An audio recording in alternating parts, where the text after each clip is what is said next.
পরিবার পরিজনের সঙ্গে ঈদ উদযাপন করতে শেষ সময়ে রাজধানী ছাড়ছেন অনেকেই। এই যাত্রায় রেল এবং সড়ক পথে রয়েছে গ্রামে যাওয়া যাত্রীদের চাপ।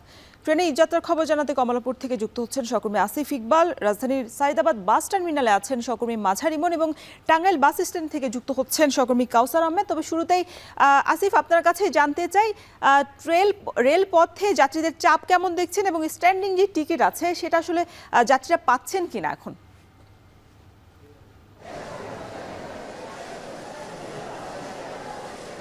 রওশন, সকাল থেকেই কিন্তু ঈদ যাত্রায় কমলাপুর রেলওয়ে স্টেশনে কিন্তু যাত্রীদের উপচে পড়া ভিড় দেখছি। এখানে কিন্তু 3 স্তরের নিরাপত্তা বেষ্টনী ভেদ করেই কিন্তু যাত্রীদের প্ল্যাটফর্মে আসতে হচ্ছে এবং এই প্ল্যাটফর্ম থেকেই কিন্তু যাত্রীরা আসলে যার যার গন্তব্যে ট্রেনে করে গন্তব্যে যাচ্ছেন। আমরা এখন পর্যন্ত যতটুকু জানতে পেরেছি কোনো ট্রেনের কিন্তু শিডিউল বিপর্যয়ের কোনো খবর আমরা পাইনি। সবগুলো ট্রেন কিন্তু সকাল থেকেই কিন্তু নিজের শিডিউল অনুযায়ী গেছে। আর যেটি বলছিলেন যে যাত্রীদের চাপ কেমন, যাত্রীদের চাপের কিন্তু আমরা দেখছি যে ট্রেনের ছাদ পর্যন্ত আমরা দেখতে পাচ্ছি যে যাত্রীতে কিন্তু ঠাসা। যদিও শেষ পর্যন্ত তারা ছাদে করে যেতে পারবেন কিনা সেটা কিন্তু এখনো জানা যাচ্ছে না, কারণ গতকাল আমরা দেখেছি যে ট্রেনের ছাদে করে যারা ভ্রমণ করছিলেন তাদের কিন্তু কর্তৃপক্ষ কিন্তু শেষ মুহূর্তে কিন্তু নামিয়ে দিয়েছিল।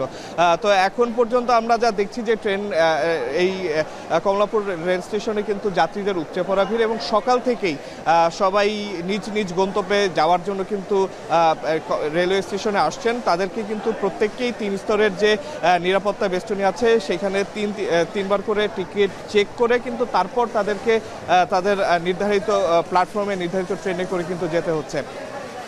এখন পর্যন্ত আমরা যেটি দেখতে পাচ্ছি যে ট্রেনের কোনো শিডিউল বিপর্যয়ের ঘটনা ঘটেনি। গতকাল কিন্তু বেশ কিছু ট্রেনের কিছুটা শিডিউল বিপর্যয় ছিল, সেটি কিন্তু আজকে এখন পর্যন্ত আসলে দেখা যায়নি। প্রত্যেকটি ট্রেনেই কিন্তু নির্ধারিত সময়ে যাচ্ছে এবং এইখানে তেমন কোনো শিডিউলের বিপর্যয় কিন্তু আসলে দেখা যাচ্ছে না। আর যাত্রীরা এখন পর্যন্ত দেখা যাচ্ছে যে বেশ কয়েকটি ট্রেনেই আমরা দেখেছি যে যাত্রীরা ঠাসা, তারা কিন্তু ট্রেনের ছাদে করে যাওয়ার একটি চেষ্টা করছেন যারা আসলে শেষ পর্যন্ত অনলাইনে টিকিটটি সংগ্রহ করতে পারেননি তারা। কিন্তু কর্তৃপক্ষ বলছেন যে আসলে ট্রেনের ছাদে করে ভ্রমণ করার আসলে কোনো সুযোগ নেই।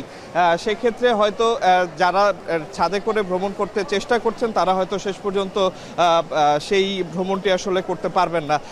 ঈদ যাত্রায় যেটি রওশন সবসময় হয় যে কমলাপুর রেলওয়ে স্টেশন থেকে কিন্তু দেশের বিভিন্ন অঞ্চলে কিন্তু বড় অংশের একটি যাত্রী কিন্তু এখান থেকে কিন্তু ঢাকা থেকে দেশের বিভিন্ন অংশে আসলে যান এবং প্রিয়জনের সাথে আসলে ঈদটি উদযাপন করার চেষ্টা করেন।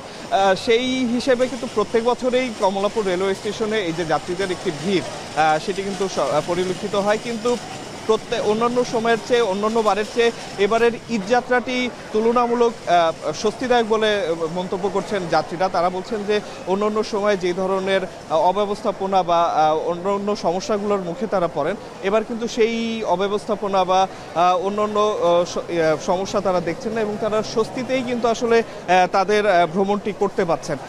সেই হিসেবে অন্যান্য অনেকবারের তুলনায় যদি বিবেচনা করা হয় এবারের ঈদ যাত্রা, বিশেষ করে রেলের ঈদ যাত্রা কিন্তু অনেকটাই স্বাচ্ছন্দ্য সাথে করতে পারছেন যাত্রীরা এবং এখান থেকে তারা প্রিয়জনের সাথে ঈদ উদযাপন করতে কিন্তু নারীর টানে কিন্তু ঢাকা ছাড়তে পারছেন। তো রাজধানীর সাইদাবাদ বাস টার্মিনালে আছেন আমাদের সহকর্মী মাঝার ইমন। আমরা সেখানকার ঈদ যাত্রার খবর জানতে চাই। ইমন। আসিফ, যেমনটি জানাচ্ছিলেন রাজধানীর কমলাপুর রেলওয়ে স্টেশন থেকে, সেখানে কিন্তু ট্রেনের যে একটি শিডিউলের বিষয় থাকে সেটি কিন্তু স্বাভাবিক রয়েছে। তবে সায়দাবাদ বাস টার্মিনালে রয়েছে আমি সকালবেলা থেকে। আজকের এই ঈদযাত্রা চিত্র যেটি দেখতে পাচ্ছি, গতবারের মতোই এখানে গতকালকের মতো আজকেও কিন্তু যাত্রীরা অতিরিক্ত ভাড়া নেওয়ার বিষয়টি তারা মূলত বলছে এবং সায়দাবাদ বাস টার্মিনালের চিত্র যদি আমি এখন দেখাতে চাই, সকালবেলা থেকে যাত্রীদের যে ভিড়, অর্থাৎ আমরা যেটি দেখতে পেয়েছি যে সায়দাবাদ বাস টার্মিনালের যে সমস্ত বাসগুলো বিভিন্ন গন্তব্যে ছেড়ে যাবে সেই বাসগুলো কিন্তু বের হতে কিছুটা ভোগান্তিতে পড়তে হচ্ছে, যেহেতু এই সায়দাবাদ বাস টার্মিনালের দুই পাশের সড়কটি মূলত কিছুটা সরু এবং আপনারা দেখতে পাচ্ছেন যে বাসগুলো মূলত থেমে আছে যাত্রীদেরকে নিয়ে, অর্থাৎ যেই গন্তব্যে যাওয়ার কথা সেগুলো কিন্তু সময় মতো যাত্রী এসে পৌঁছালেও বাস থাকলেও কিন্তু কিছুটা এই যানজটের কারণে কিন্তু বাসগুলো থেমে থাকার কারণে কিন্তু তারা কিন্তু সময় মতো তাদের যে যাত্রা সেটি শুরু করতে পারছেন না। এবং সকালবেলা থেকেই অনেক যাত্রীর সাথে আমার কথা হয়েছে, তারা যেটি বলছেন যে অতিরিক্ত ভাড়ার বিষয়টি তারা নিয়ে এসেছে। সড়কপথে স্বাভাবিক সময় অর্থাৎ ঈদের আগে যেই ভাড়া 600 থেকে 800 টাকা থাকে সেই ভাড়া কিন্তু এখন 1000 থেকে 1200, কোথাও কোথাও 1500 টাকা নিচ্ছে। এবং এই সায়দাবাদ বাস টার্মিনালটি অত্যন্ত গুরুত্বপূর্ণ একটি বাস টার্মিনাল রাজধানীবাসীর জন্য, যারা বিভিন্ন দূরের গন্তব্যে যায়, বিশেষ করে দেশের দক্ষিণাঞ্চল, দক্ষিণ পূর্বাঞ্চলের মানুষগুলো যাতায়াত করে। আমরা সকালবেলা থেকেই দেখেছি বরিশাল, ভোলা, ঝালকাঠি এই সমস্ত অঞ্চলের মানুষও যাচ্ছে পদ্মা সেতু হয়ে। পাশাপাশি কিন্তু এখানে চট্টগ্রাম রয়েছে, কুমিল্লা, নরসিংদী, ব্রাহ্মণবাড়িয়া এই সমস্ত অঞ্চলের মানুষও যাচ্ছে। অর্থাৎ এই সায়দাবাদ বাস টার্মিনাল দিয়ে যেহেতু দুইটি পথে ঢাকা চট্টগ্রাম মহাসড়ক এবং ঢাকা সিলেট মহাসড়কেরও যোগসূত্র রয়েছে, সেক্ষেত্রে রাজধানীবাসী যারা রাজধানী ছাড়ছেন তাদের কিন্তু এক ধরনের ভোগান্তিতেই পড়ছেন মূলত এই বাস টার্মিনালটি ত্যাগ করার ক্ষেত্রে। যেহেতু বলছিলাম যে বাস টার্মিনালে বাস থাকার শর্তে এবং যাত্রীরা আসার পরেও মূলত সঠিক সময় বাস ছাড়ার যে বিষয়টি সেটি কিন্তু অনেক ক্ষেত্রেই মানতে পারছেন না যারা রয়েছেন। এবং আপনারা দেখতে পাচ্ছেন যে অনেক যাত্রী কিন্তু যেহেতু বাস টার্মিনালে যাত্রীরা আসছেন, মূলত অনেকে আসার ক্ষেত্রে কিন্তু ভোগান্তিতে পড়ছেন। অনেকেই আমরা দেখেছি যে তাদের যেই অটো রিক্সা রয়েছে বা মোটরসাইকেল রয়েছে সেখান থেকে নেমেই তারা হেঁটে হেঁটে কিন্তু বাস টার্মিনালে আসছেন এবং তাদের যেই বাস রয়েছে ঠিক করা সেই বাসে উঠছেন। এবং অনেকে আমরা দেখেছি দরদাম করে আজকে যারা টিকিট কিনছেন, এরকমও চিত্র কিন্তু দেখা গিয়েছে এই সায়দাবাদ বাস টার্মিনাল। আমি যদি এক কথায় বলতে চাই, আজকে সকালবেলার এখন পর্যন্ত যে চিত্র দেখেছি যে যাত্রীদের চাপ রয়েছে এবং যেই সমস্ত যাত্রীরা আজকেও টিকিট কিনছেন সেক্ষেত্রে অতিরিক্ত দাম দিয়ে মূলত তাদের টিকিট কিনতে হচ্ছে। এই ছিল মূলত আজকের ঈদযাত্রা সকালের চিত্র। রাজধানীর এই সায়দাবাদ বাস টার্মিনাল থেকে চলে যেতে যাচ্ছি টাঙ্গাইলে, সেখানে এই ঈদযাত্রার খবর রাখছেন আরেক সহকর্মী। জেলার বিক্রমহাটি এলাকায় আমার পেছনে যে মহাসড়কটি দেখতে পাচ্ছেন, এটি দিয়ে উত্তর পশ্চিমাঞ্চল সহ আশেপাশের অন্তত 23 জেলার যানবাহন এই মহাসড়ক দিয়ে যাতায়াত করে থাকে। আমি লক্ষ্য করেছি যে গত রাতের তুলনায় ভোর থেকে এই মহাসড়কে যানবাহনের চাপ অনেকটাই কমে গিয়েছে। তবে বাস বা গণপরিবহনের চেয়ে ব্যক্তিগত যানবাহন, মোটরসাইকেলের সংখ্যা বেশি। তবে গণপরিবহন বা বাস না পেয়ে অনেক যাত্রী বিভিন্ন স্ট্যান্ডে অপেক্ষা করছে।